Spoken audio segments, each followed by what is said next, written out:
Gentlelady from California, Ms. Jacobs. Thank you, Mr. Chairman. Mr. Secretary, as you know, I represent San Diego, the largest military community in the country. Right now, as we are speaking, 2,500 San Diego Marines are off the coast of Iran. Many, many other San Diegans in uniform have gotten 48-hour deployment notices. So this war in Iran is not theoretical for me or for my constituents. It's deeply personal. As you also know, on Easter Sunday, President Trump threatened to destroy Iran's bridges and power plants, writing, quote, "Open the fucking strait, you crazy bastards, or you'll be living in hell. Just watch." And 2 days later, President Trump wrote, quote, "A whole civilization will die tonight, never to be brought back again. I don't want that to happen, but it probably will." My office's phones have been ringing off the hook. I've heard from so many military families concerned about the president's mental fitness and whether he's fit to serve as our commander-in-chief, given that he's sending their loved ones into harm's way. Our troops, who have shown incredible bravery and tactical proficiency, deserve to know that their leaders are focused and stable. So, Mr. Secretary, you are with the president a lot, and it pains me to even have to ask this about our president, but my constituents' lives are at stake.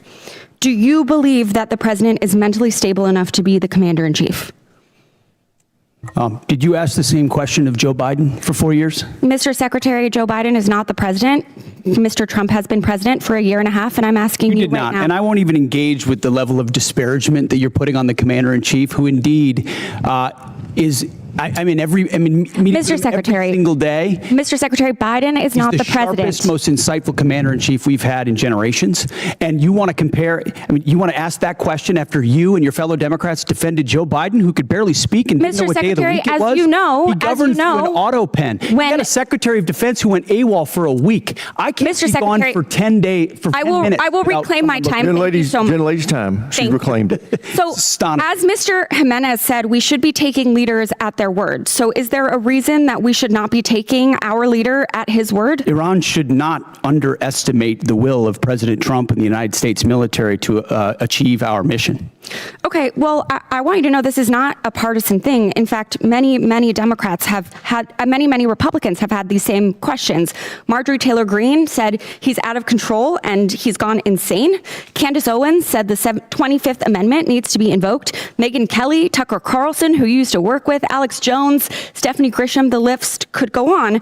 So how do I explain to my constituents that while they are in harm's way, their commander-in-chief is posting these unhinged posts? How did you explain to your constituents what happened on October 7th? Or what happened in Afghanistan? Or what happened with the debacle and the withdrawal in Afghanistan, where the troops were left? How did you explain that with Joe Biden's leadership? Mr. Secretary, how did you explain that to the Marines that didn't get medals? That we restored their medals because of that disastrous withdrawal in Afghanistan? Did you explain that to your constituents when Joe Biden was asleep at the wheel and he had an AWOL Secretary of Defense? How about this next post? How can I explain this next post to my constituents? I'm Jewish, so this doesn't really bother me, but my understanding is that this is quite offensive to many Christians. So how do you explain this post? I'm not here to explain posts. We have an incredible commander-in-chief who puts our troops first. I'm here for a budget hearing about our troops. This is historic budget that's giving us a chance to defeat our adversaries, and President Trump is doing that in world-class fashion. This is about our troops. Gentlelady has reclaimed her time, Mr. Secretary. This is about our troops. This is about who is commanding our troops, and if our troops can trust that they are being sent into harm's way under good strategy. The mental stability of our commander-in-chief is deeply important to our troops. It's deeply important to this country. It wasn't important to you during Joe Biden. I'll remind you that when there were concerns, Democrats came together, and he was not our nominee for president. So I encourage you to have the same courage that Democrats had. Mr. Secretary, you keep saying that he is the best commander-in-chief we've ever had, the best negotiator. Talk to the troops. 13 American troops have died. More than 380 have been wounded. The Strait of Hormuz, which was wide open, is now closed. Less than 90% of traffic through the strait is still not going despite the ceasefire. The Iranian regime is still in power. It still has nuclear material. The war is costing Americans billions of dollars. And Mr. Secretary, if you think that this is what winning looks like, then maybe we should be questioning your mental stability. Maybe you are the one responsible for this failure, and the president should should think about replacing you.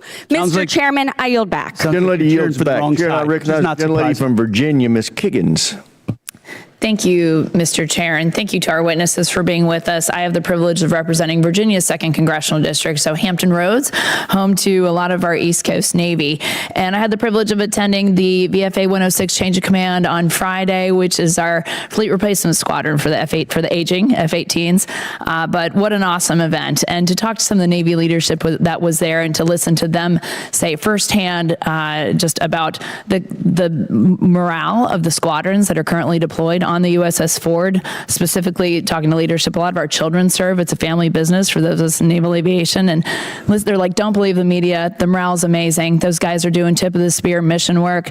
I live with a retired F-18 pilot husband who also is begging to find a way to get back in the cockpit because he's jealous of what he sees. So just that type of mentality. Thank you for that. I know that they're doing a mission, and keeping them engaged is an important part of the fight. Along those same lines about naval aviation, I would love to hear, Mr. Secretary, your thoughts about the future of naval aviation. I know that this is a budget hearing, so last year's budget, we had $900 million that we were looking forward to using in the FAXX program, and then the fiscal year 27 request was reduced to $140 million, and of course, keeping tabs on the Air Force, $5 billion for their F-47 program. So we love aircraft carriers. We love that mobile air superiority piece. What are your plans for the future of naval aviation? I kick and scream every day of the week here in this committee about the F-35s and getting them at our East Coast Master Jet Base. I know the FAXX is our next generation strike fighter, but just would love to hear your plans and timelines for the future of naval aviation. Well, I appreciate your comments, and then I would defer to the chairman too on it, on the remaining utility of the F-18s, which are still flying critical missions right now off our carriers and do a fantastic job. 30 plus years old, but yes. Yes, correct. Which is why the issue of the FAXX is important. It's not a matter of if, it's a matter of when. It's a matter of trade-offs in industry and design and capabilities, ensuring we're not slowing other things down at the behest of others. So I think in August, the August timeframe is, I'm sure you're familiar with that, is what we're looking at. It's a critical capability that we need to fund for the future of naval aviation. I would defer if anything you want to add. Sure, I think you covered it. We don't need access basing and overflight off of a CSG and a CVN, and so it gives the Secretary and the President a lot of options. So, and I just want to echo the thanks for the Joint Force, on behalf of the Joint Force, for all 3 CSGs that are out there getting after it right now. I share your husband's jealousy, but just want the force to know how much we appreciate him, especially the Ford.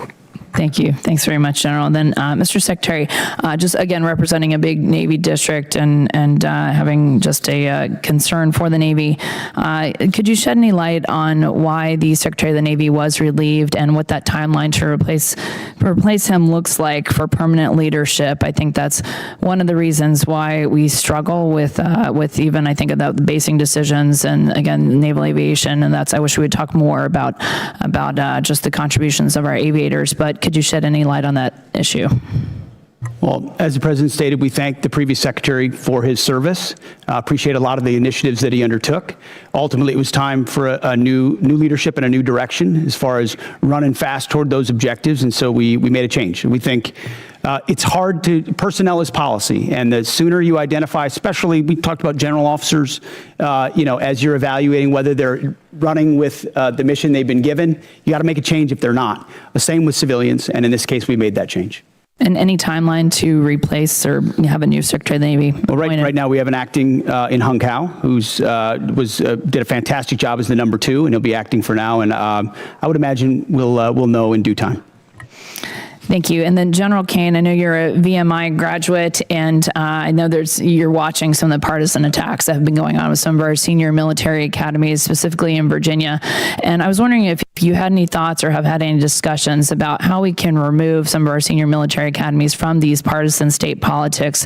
I think it requires a further discussion. We had 170 Army ROTC officers that we commissioned out of that school specifically, but we've seen pushes to shut down, defund, replace their board of visitors. Any thoughts on how we can be more protective of those great schools? Well, ma'am, you sort of started where I'm going to land on the importance of staying politics as the chairman and not unintentionally or inadvertently stepping into a political matter where I should not. As the secretary said, people are policy, and policies are things that we don't do in the joint force. I appreciate all of the commissioning sources that are out there. Gentlelady's time's expired. Commands.